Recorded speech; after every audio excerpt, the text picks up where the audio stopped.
TDP senior నేత Nandyal MLA Bhuma Nagireddy తీవ్ర గుండెపోటుతో కన్నుమూశారు. భూమాను కాపాడేందుకు డాక్టర్లు చేసిన ప్రయత్నాలు ఫలించలేదు. నంద్యాల ఆసుపత్రిలో అత్యవసర చికిత్స పొందుతూ ఆయన ప్రాణాలు విడిచారు. భూమా నాగిరెడ్డి మృతితో కుటుంబ సభ్యులు, అభిమానులు, తెలుగుదేశం కార్యకర్తలు శోకసంద్రంలో మునిగిపోయారు.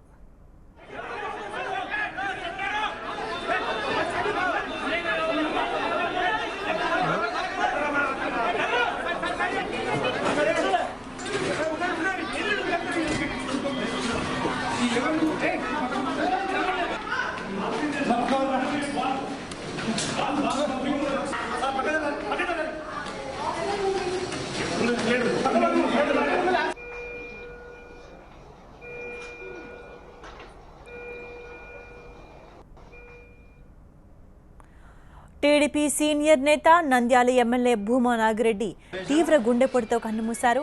భూమాను కాపాడేందుకు డాక్టర్లు చేసిన ప్రయత్నాలు ఫలించలేదు. నంద్యాల ఆసుపత్రిలో అత్యవసర చికిత్స పొందుతూ ఆయన ప్రాణాలు విడిచారు. భూమా నాగిరెడ్డి మృతితో కుటుంబ సభ్యులు, అభిమానులు, తెలుగుదేశం కార్యకర్తలు శోకసంద్రంలో మునిగిపోయారు.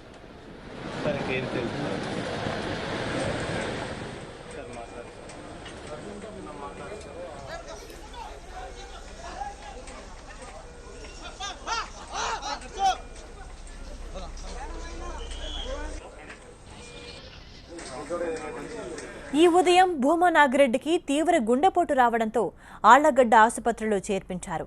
అక్కడ కూడా ఆయన ఆరోగ్యం ఏమాత్రం కుదుటపడలేదు. దీంతో ఆయన్ను హుటాహుటిన నంద్యాలకు తరలించారు. భూమా నాగిరెడ్డిని బతికించేందుకు ఎంతగానో శ్రమించారు వైద్యులు. భూమాకు మెరుగైన వైద్యం అందించేందుకు హెలికాప్టర్తో హైదరాబాద్కు తరలించాలని చంద్రబాబు ఆదేశాలు కూడా జారీ చేశారు. అయితే ఆయన్ను హైదరాబాద్ తరలించేలోపే చనిపోయారు. ఈరోజు ఉదయం నంద్యాల శాసనసభ్యులు గౌరవనీయులు ప్రీతం నాయకులు శ్రీ భూమా నాగిరెడ్డి గారు ఆళ్లగడ్డలో ఉదయం ఇంట్లో ఫిట్స్ లాగా రావడంతో అక్కడ డాక్టర్ శ్రీరామ్ రెడ్డి రామలింగారెడ్డి సార్ హాస్పిటల్కి ఆళ్లగడ్డలో తీసుకెళ్ళడం జరిగింది. అక్కడికి వచ్చేటప్పటికి కొద్దిగా నాడి చాలా బలహీనమైనటువంటి పరిస్థితుల్లో, స్పృహ లేని పరిస్థితుల్లో రావడం జరిగింది. ఆ తర్వాత అక్కడే ఆసుపత్రిలో ఉమాదేవి డాక్టర్ అనస్థెటిస్ట్ ఉండడంతో వెంటనే ఎండోట్రకెల్ ట్యూబ్ అంటే ఊపిరితిత్తుల్లోకి ట్యూబ్ను వేసి యాంబు బ్యాగ్కు ఆక్సిజన్ కనెక్ట్ చేసి ఆక్సిజన్ ఇస్తూ బీపీ పడిపోకుండా ఇంజెక్షన్స్ అవన్నీ చేస్తూ అంబులెన్స్లో నంద్యాలలో ఉన్నటువంటి సురక్ష ఎమర్జెన్సీ ఆసుపత్రికి తీసుకురావడం జరిగింది. ఇక్కడ నాతో పాటు డాక్టర్ హర్నాథ్ రెడ్డి, డాక్టర్ మసూదన్ రెడ్డి, ఇంకా డాక్టర్ మహమ్మద్ అలీ కార్డియాలజిస్ట్ కర్నూలు నుండి వచ్చారు. మేమంతా కలిసి భూమా నాగిరెడ్డి గారిని వెంటిలేటర్కి కనెక్ట్ చేయడం జరిగింది. వెంటిలేటర్ కనెక్ట్ చేసి హార్ట్ ఫంక్షనింగ్ సరిగా లేకపోవడంతో హార్ట్ ఫంక్షనింగ్ కోసం అవసరమైన ఇంజెక్షన్స్, సిపిఆర్ అంటే కార్డియోపల్మనరీ రెసిస్టేషన్, హార్ట్ పూర్తిగా ఆగిపోయినప్పుడు చేసే మెజర్స్ అన్నీ కూడా దాదాపు గంట సేపు మేము మా ప్రయత్నాలను కొనసాగించడం జరిగింది. కార్డియాలజిస్ట్ మహమ్మద్ అలీ గారు కూడా వచ్చారు. ఈసీజీలు అన్నీ కూడా తీయడం జరిగింది. వరుసగా మానిటర్ చేశాము. ఇంజెక్షన్స్ అన్ని, ట్రీట్మెంట్ అన్ని స్టార్ట్ చేశాము. మా ప్రయత్నాలు ఎన్ని ప్రయత్నాలు చేసినా కూడా ఈ ఇంజెక్షన్స్కి కానీ ఈ కార్డియోపల్మనరీ రెసిస్టేషన్ తిరిగి హార్ట్ ఫంక్షనింగ్ కోసం చేసే ప్రయత్నాలు ఏవి కూడా సఫలీకృతం కాలేదని చెప్పడానికి విచారిస్తున్నాము. చివరిలో ఈ కార్డియాలజీ డాక్టర్ మహమ్మద్ అలీ గారు చూశారు. చివరి ఒపీనియన్ని మహమ్మద్ అలీ గారిని చెప్పవలసిందిగా కోరుతున్నారు. కార్డియాలజిస్ట్ మహమ్మద్ అలీ గారు. ఇప్పుడు మన సార్ చెప్పినట్లుగా వచ్చినప్పుడు నాడి చాలా బలహీనంగా ఉండి ఆక్సిజన్తో సపోర్ట్తో తీసుకురావడం జరిగింది. వెంటిలేటర్ పెట్టిన తర్వాత ఏవైతే మందులు గుండె సపోర్ట్ కోసం పెంచడానికి, గుండె ఫంక్షన్ ఇంప్రూవ్ చేయడానికి ఇవ్వడం జరిగిందో ఏమాత్రం రెస్పాన్స్ లేక లాస్ట్ స్టేజ్లో గుండెకి ఎటువంటి సపోర్ట్ లేక గుండె ఆగిపోవడం అనేది జరిగింది. సో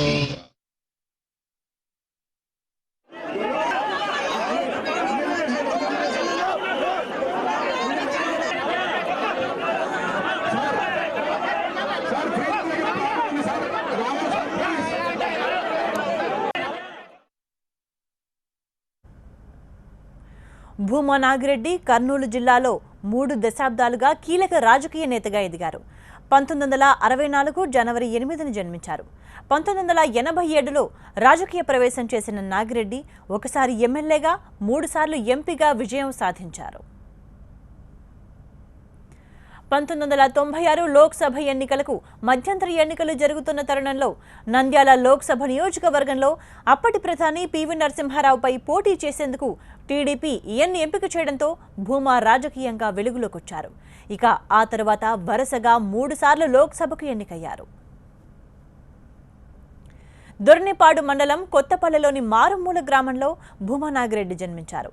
ఈ ప్రాంతంలో ఉన్న రాజకీయ కక్షలతో కొన్నాళ్ళు భూమాను దూర ప్రదేశాల్లో ఉంచి చదివించాలని చూశారు. అయితే ఆ వెంటనే తన తండ్రి ప్రత్యర్థుల చేతిలో హత్యకు గురికావడంతో తిరిగి వచ్చేసిన భూమా నాగిరెడ్డి ఆ తర్వాత జిల్లాలో తన ఆధిపత్యాన్ని పెంచుకున్నారు. మాజీ మంత్రి ఎస్వి సుబ్బారెడ్డి కుమార్తె శోభారాణిని వివాహం చేసుకున్నారు. భూమాకు 3 పిల్లలు. ఓ కూతురు అఖిలప్రియ ప్రస్తుతం ఎమ్మెల్యేగా ఉన్నారు. భార్య శోభా నాగిరెడ్డి కూడా ఆళ్లగడ్డ నుంచి 4 సార్లు శాసనసభకు ఎన్నికయ్యారు. తెలుగుదేశం పార్టీలో కీలక పదవులు పొందారు. అయితే ఆ తర్వాత భూమా నాగిరెడ్డి దంపతులు వైసీపీలో చేరారు. 2014 ఎన్నికల ముందు ప్రచారంలో ఉండగా శోభా నాగిరెడ్డి రోడ్డు ప్రమాదంలో చనిపోయారు. భూమా నాగిరెడ్డి 1987లో రాజకీయంలోకి అడుగుపెట్టారు. 1988లో ఆళ్లగడ్డ ఎంపీపీగా ఎన్నికయ్యారు. 1994 ఎన్నికల్లో ఆళ్లగడ్డ ఎమ్మెల్యేగా ఎన్నికయ్యారు. 1996, 98, 99లో నంద్యాల నియోజకవర్గం నుంచి లోక్సభకు ఎన్నికైన భూమా నాగిరెడ్డి కర్నూలుతో పాటు రాయలసీమలోనూ తనకంటూ గుర్తింపు పొందారు. 2009లో ప్రజారాజ్యం పార్టీ నుంచి పోటీ చేసి నంద్యాలలో ఓడిపోయారు. ఆ తర్వాత వైఎస్ఆర్ కాంగ్రెస్ పార్టీలో చేరిన భూమా 2014 ఎన్నికల్లో నంద్యాలలో పోటీ చేసి గెలుపొందారు. ఆ తర్వాత మారిన రాజకీయ పరిణామాలతో మళ్లీ టీడీపీ గూటికి వచ్చారు భూమా. టీడీపీ ఒక కుటుంబ సభ్యుడిని కోల్పోయిందని అన్నారు ఏపీ ముఖ్యమంత్రి చంద్రబాబు. అఖిలప్రియను ఫోన్లో ఓదార్చారు. భూమా కుటుంబానికి అండగా ఉంటామని ట్వీట్ చేశారు చంద్రబాబు.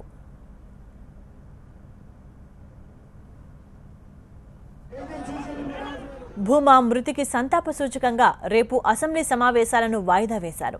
మంగళవారం నాడు భూమా మృతిపై అసెంబ్లీలో సంతాప తీర్మానం ప్రవేశపెడతారు. ఆ తర్వాత బీఏసీ సమావేశంలో బడ్జెట్ ఎప్పుడు ప్రవేశపెట్టేది నిర్ణయం తీసుకోనున్నారు. ఇటు తెలంగాణ ముఖ్యమంత్రి కేసీఆర్ కూడా భూమా మృతికి సంతాపం తెలిపారు.